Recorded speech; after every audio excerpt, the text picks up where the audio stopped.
14 ವರ್ಷಕ್ಕೊಂದ್ಸತಿ ನಡೆಯೋ ಶ್ರೀರಾಮರ ಜಾತ್ರಾ ಮಹೋತ್ಸವ ಇದು ಹೊಸಕೋಟೆಯಲ್ಲಿ ನಡೆದಿದ್ದು ತುಂಬ ಅದ್ಧೂರಿಯಾಗಿ ಆಯಿತು ಅಂತ ಹೇಳಿದರೆ ತಪ್ಪಾಗಲ್ಲ. ನಿಮಗೆ ಗೊತ್ತಾಗಿರುತ್ತೆ ಇಷ್ಟರಲ್ಲಿ. ಇನ್ ಡೀಟೇಲ್ಡಾಗಿ ನಾನು ಈ ವ್ಲಾಗಲ್ಲಿ ಹೇಳ್ತಾ ಇದ್ದೀನಿ. ಈ ಜಾತ್ರೆಗೆ ನಮ್ಮ CM ಆದಂತಹ ಸಿದ್ದರಾಮಯ್ಯ ಅವರು ಕೂಡ ಬಂದಿದ್ದರು. ಇದು ನಮ್ಮ ಅಕ್ಕ ಮನೆಯ ಕಡೆ ನಡೆದಂತಹ ಜಾತ್ರೆ ಆದ ಕಾರಣ ನಾವು ಅಲ್ಲಿಯೂ ಹೋಗಿದ್ವಿ.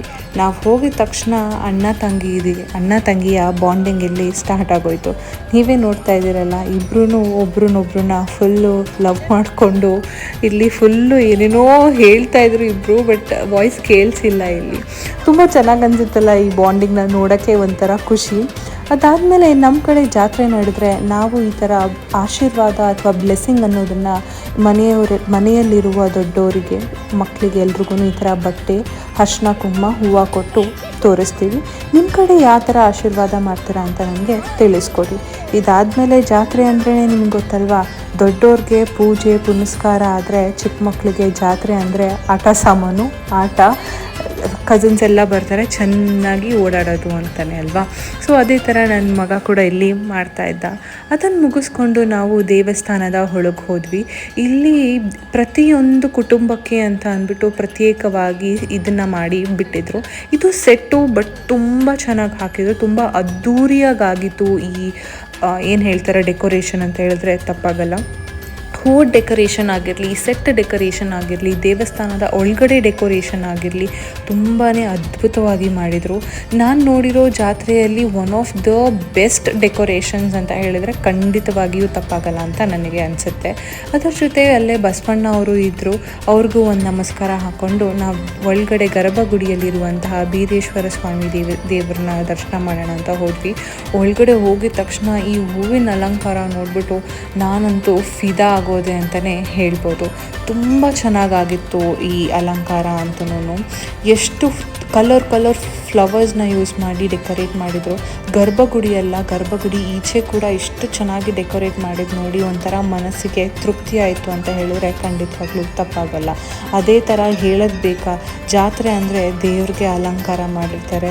ದೇವ್ರನ್ನ ನೋಡಿ ಕಣ್ಣು ತುಂಬ್ಕೊಳ್ಳೋದೇ ಒಂದು ದೊಡ್ಡ ಸಂಭ್ರಮ ಅಂತ ಹೇಳ್ಬೋದು. ಅದ್ರ ಮುಂದೆನೇ ಬೀರೇಶ್ವರ ದೇವರ ಮುಂದೆನೇ ನಂದಿ ಕೂಡ ಇತ್ತು. ನಂದಿಗೆ ಕೂಡ ಒಂದು ಕೈ ಮುಕ್ಕೊಂಡು ನಾವು ಬಂದ್ವಿ. ಇಲ್ಲಿ ನಾನೇನು ಡೆಕೋರೇಷನ್ನು ಜನ ತೋರಿಸ್ತಾ ಇದ್ದೀನಲ್ವಾ, ಇದು ಜಸ್ಟ್ 1% ಕೂಡ ಇಲ್ಲ. ಇಲ್ಲಿ ನಾನು ಹೇಳ್ದಂಗೆ ಆಲ್ಮೋಸ್ಟ್ 15ರಿಂದ 18 ಲಕ್ಷ ಜನ ಈ ಜಾತ್ರೆಯಲ್ಲಿ ಪಾಲ್ಗೊಂಡಿದ್ರು ಅಂತ ನಮಗೆ ಸಿಕ್ಕಿರೋ ಸ್ಟ್ಯಾಟಿಸ್ಟಿಕ್ಸ್ ನಂಬರು. ಇದಾದಮೇಲೆ ನಾವಿಲ್ಲಿ ನಮ್ಮ ದೇವ್ರದಂತಹ ಪೂಜೆನ ಮಾಡೋದಕ್ಕೆ ನಮ್ಮ ಅಕ್ಕ ಅವ್ರ ಫ್ಯಾಮಿಲಿಯಲ್ಲಿ ಸ್ಟಾರ್ಟ್ ಮಾಡಿದರು.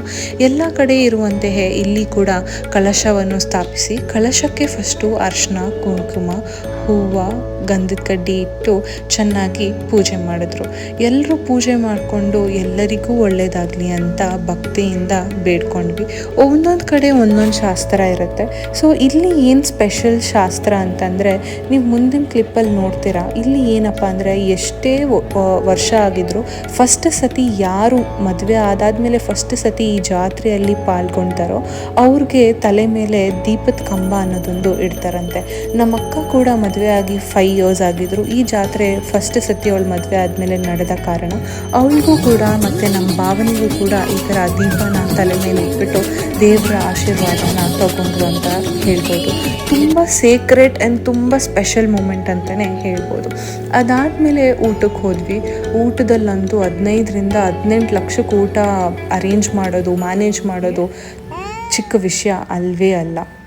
ಅಲ್ಲಿಂದ ಅಲ್ಲೇ ಪಕ್ಕದಲ್ಲಿದ್ದಂತಹ ಸ್ವಲ್ಪ ಬ್ರೇಕ್ ಬೇಕು ಅಂತ, ತುಂಬ ಜನ ಇದ್ದರು, ಮಕ್ಕಳೆಲ್ಲ ಇದ್ದರು ಅಂತ ಅಂದ್ಬಿಟ್ಟು ಅವ್ರಿಗೊಂಚೂರು ಬ್ರೇಕ್ ಬೇಕು ಅಂತ ಇಲ್ಲೇ ಪಕ್ಕದಿದ್ರಲ್ಲಿ ಹೋಗ್ಬಿಟ್ಟು ಬಂದ್ವಿ.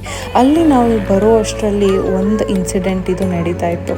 ಅಯೋಧ್ಯೆಯಲ್ಲಿ ಶ್ರೀರಾಮನ ಪ್ರತಿಷ್ಠಾಪನೆ ದಿನ ನಡೆದಂತಹ ಹೆಲಿಕಾಪ್ಟರ್ ಹೂವು ಹೆಂಗೆ ಬೀಳ್ತಾ ಇತ್ತು ಗೊತ್ತಾ. ಇಲ್ಲಿ ಕೂಡ ದೇವ್ರಿಗೆ ಆ ಥರ ಹೂವನ್ನ ಹಾಕ್ತಾಯಿದ್ರು. ಕಣ್ಣು ನೋಡಿ ನಿಜಾನ ಅಂತ ನಂಬೋಕ್ಕಾಗಲಿಲ್ಲ. ಬಟ್ ತುಂಬ ತುಂಬ ಚೆನ್ನಾಗಿತ್ತು, ತುಂಬ ಚೆನ್ನಾಗಿ ಅನಿಸ್ತು ನೋಡೋಕ್ಕೆ. ಅಲ್ಲಿಗಂತೂ ಹೋಗಿ ನೋಡೋಕ್ಕಾಗಿಲ್ಲ, ಇಲ್ಲೇ ನೋಡ್ಕೊಂಡ್ವಲ್ಲ ಅಂತ ಒಂಥರ ಮನಸ್ಸಿಗೆ ನೆಮ್ಮದಿ ಆಯಿತು. ಇನ್ನೇನು ಪೂಜೆ ಎಲ್ಲ ಮುಗಿಸ್ಕೊಂಡ್ವಿ, ಊಟ ಎಲ್ಲ ಆಯಿತು, ಸ್ವಲ್ಪ ಎಂಜಾಯ್ ಕೂಡ ಮಾಡಿದ್ವಿ, ಜಾತ್ರೆಯಲ್ಲಿ ಆಟ ಆಡಿಕೊಂಡು ಮನೆಗೆ ಹೊರಡೋಣ ಅಂತ ಅಂದ್ಬಿಟ್ಟು ಮನೆಗೆ ಹೊರಡ್ತಾ ಇದ್ವಿ. ಹೊರಟಾಗ ಕಾರಲ್ಲಿ ನೀವೇ ನೋಡ್ತಾ ಇದ್ದೀರಲ್ಲ, ಫುಲ್ ಆನ್ ಜೋಶು ನಮ್ಮ ಮಕ್ಳಿಗೆ.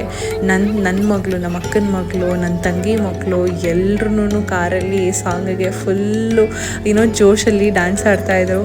ಅದ್ರ ಜೊತೆ ನಮ್ಮ ಅಕ್ಕನ ಮಗ ಮಯೂರ್ ಅಂತೂ ನನ್ನ ಮಗಳಿಗೆ ಫುಲ್ ಆನ್ ಮುದ್ದು ಮಾಡ್ಕೊಂಡಿದ್ದ. ಅವನಿಗೆ ಅವಳು ಒಂದು ಇಷ್ಟ, ಅವನೇ ಆ್ಯಕ್ಚುಲಿ ಅವಳಿಗೆ ಚಿನ್ನಿ ಅಂತ ಫಸ್ಟು ನಾಮಕರಣ ಕೂಡ ಮಾಡಿರೋದು. ಇದೆಲ್ಲ ಮೆಮೊರೀಸ್ ಅವರು ದೊಡ್ಡವರಾಗಿ ಹಿಂದೆ ತಿರುಗಿ ನೋಡಿದಾಗ ಎಷ್ಟು ಚೆನ್ನಾಗಿರುತ್ತೆ ಅಲ್ವಾ. ಒನ್ ಆಫ್ ದ ರೀಸನ್ ನಾನು ಯೂಟ್ಯೂಬ್ ಸ್ಟಾರ್ಟ್ ಮಾಡಿದ್ದು ಕೂಡ ಇದೆ, ಮೆಮೊರೀಸ್ ಮಾಡೋದು. ನಾವು ಲೈಫ್ನ ತುಂಬ ಚೆನ್ನಾಗಿ ಸ್ಪೆಂಡ್ ಮಾಡ್ತೀವಿ ಅಥವಾ ವರ್ಸ್ಟಾಗಿ ಆಗುತ್ತೆ, ತುಂಬ ಏರುಪೇರುಗಳಿರುತ್ತೆ, ಬಟ್ ಈ ಥರ ಮೆಮೊರೀಸ್ನ ಅನ್ಲಾಕ್ ಮಾಡೋದೇ ಲೈಫ್ ಅಲ್ವಾ ಫ್ಯೂಚರ್ಗೆ. ಅದಾದಮೇಲೆ ಮನೆಗೆ ಹೋಗಿ ಸ್ವಲ್ಪ ಫ್ಯಾಮಿಲಿ ಕಸಿನ್ಸ್ ಎಲ್ಲರೂ ಕೂತ್ಕೊಂಡು ತುಂಬ ಮಾತಾಡ್ತಾಯಿದ್ವಿ. ಏನು ಮಾತಾಡ್ತಾಯಿದ್ವಿ ಅಂತ ಇವಾಗ ನೆನಪಿಲ್ಲ ಹಾನೆಸ್ಟ್ಲಿ, ಬಟ್ ತುಂಬ ಚೆನ್ನಾಗಿತ್ತು ಎಕ್ಸ್ಪೀರಿಯನ್ಸ್ ಅಂತಲೇ ಹೇಳ್ಬೋದು. ನನ್ನ ಮಗಳು ಇವಾಗ ಹೈಫೈ ಕಲ್ತ್ಕೊಂಡ್ಬಿಟ್ಟಿದ್ದಾಳೆ, ಸೊ ಎಲ್ಲರಿಗೂ ಹೋಗಿ ಐಫೈ ಅಂತ ಕೊಡ್ತಾ ಇದ್ದಾಳೆ. ಇನ್ನೊಂದು ಏನು ಸ್ಪೆಷಲ್ಲು ಅಂದರೆ ನಮ್ಮ ಮನೇಲಿ ಎಲ್ಲರೂ ಗಂಡು ಮಕ್ಕಳೇ, ನನ್ನ ಮಗಳು ಮಾತ್ರನೇ ಹೆಣ್ಮಗು. ಸೊ ಅವಳೊಂಥರ ಕ್ವೀನ್ ಅಂತಲೇ ಹೇಳ್ಬೋದು. ಮಗು ಆಗಿರೋ ಕಾರಣ ಅವಳಿಗೆ ಎಲ್ಲ ಕಡೆ ಸ್ವಲ್ಪ ಜಾಸ್ತಿನೇ ಪ್ರೀತಿ ಸಿಗುತ್ತೆ. ಒಂಥರ ಖುಷಿ ಅಲ್ವಾ. ಫಸ್ಟೆಲ್ಲ ಹೆಣ್ಮಕ್ಳು ಅಂತಂದರೆ ಬೇಡ ಅಂತಾಯಿದ್ರು, ಬಟ್ ಇವಾಗ ಹೆಣ್ಮಕ್ಳು ಅಂತಂದರೆ ಅವರೇ ಬೇಕು ಅಂತಾರೆ ಅನ್ನೋದು. ಇದು ತುಂಬ ಬೇಕು ಈ ಸಮಾಜಕ್ಕೆ ಅಂತಲೂ ನಾನು ಹೇಳ್ತೀನಿ. ಸೊ ಈ ಥರ ನಮ್ಮ ಡೇ ಎಂಡ್ ಆಯಿತು. ನಿಮಗೆ ವ್ಲಾಗ್ ಇಷ್ಟ ಆಗಿದರೆ ದಯವಿಟ್ಟು ಲೈಕ್ ಆ್ಯಂಡ್ ಸಬ್ಸ್ಕ್ರೈಬ್ ಮಾಡಿ.